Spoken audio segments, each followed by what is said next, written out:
When I moved into my new apartment, I thought I finally got lucky. Cheap rent, quiet neighborhood, decent view. After my breakup, it felt like a fresh start. I told myself I didn't care that the place was small, or that my only neighbor was an older man who rarely left his unit. The landlord called him Mr. Gray. He didn't talk much, but he always smiled politely whenever we crossed paths in the hallway. Something about him made me uneasy, but I couldn't explain why. The first strange thing happened on my second night. Around 2 a.m., I woke up to a faint knocking sound. Not on my door, but somewhere in the wall behind my bed. I assumed it was the pipes or maybe an old building quirk. But the next night, it happened again. 3 knocks, a pause, and then one more. Always the same pattern. I tried to ignore it, but the rhythm felt intentional, almost like someone was trying to send a message. One morning, as I was leaving for work, I noticed a thin line of dust near my neighbor's door, like someone had dragged something heavy across the floor. Later that evening, when I came home, the dust was gone, perfectly clean. I joked to myself that Mr. Gray was the neatest man alive, but then I saw the basement door slightly open. The landlord had said tenants weren't allowed down there, storage for building maintenance only. I almost closed it, but curiosity got the better of me. I peeked inside. The air smelled like bleach and metal. I saw dim light from a single bulb flickering, and something shiny leaning against the far wall, a long, silver object wrapped in plastic. I backed out and shut the door, telling myself not to be paranoid. Days passed. I tried not to think about it, until one evening, I came home to find a note under my door. No envelope.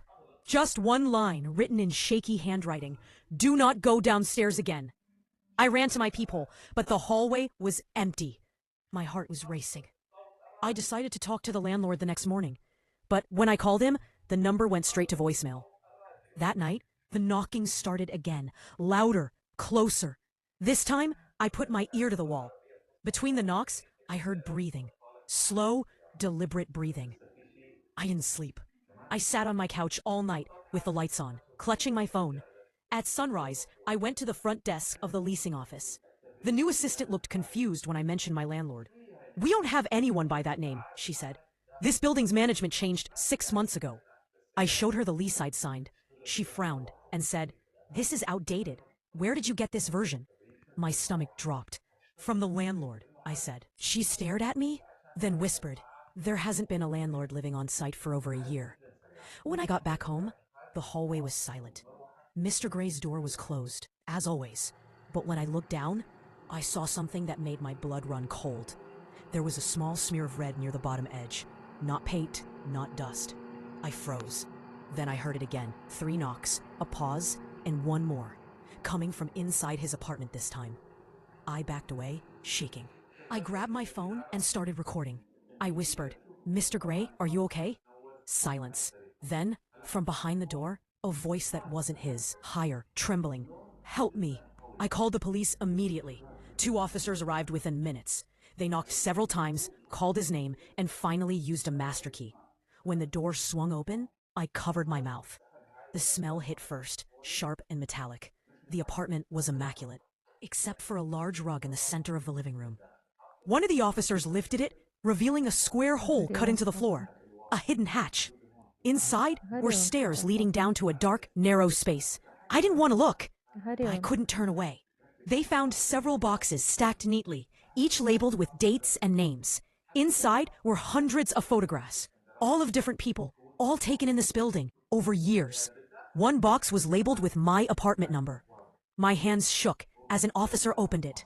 The photos showed me, sleeping, cooking, brushing my teeth, taken through the window. The last one was from that very morning. Same pajamas, same coffee cup. The timestamp was 6:42 a.m. I had been watched, photographed, while I slept.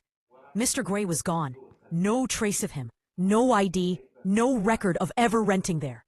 The police searched the entire property and found a hidden tunnel leading from the basement to an abandoned house next door. Inside, they found more boxes, more photos, and a single chair in the center of the room with restraints attached. But no one was there. Weeks passed. I moved out. I tried to rebuild my life somewhere else. But sometimes I wake up in the middle of the night and hear it again. 3 knocks, a pause, and one more. I tell myself it's just my mind replaying trauma. But last night, when I looked at my window, I saw a reflection. Not mine. someone standing behind me, smiling. I turned around, no one there, only a faint smell of bleach and a folded note on the windowsill. It said, "Welcome back, neighbor." I don't know who he was. Maybe he wasn't just one person. Maybe he was part of something bigger, something watching us all. All I know is that some neighbors don't move away. They just change apartments. And sometimes, when the knocking starts, it's already too late.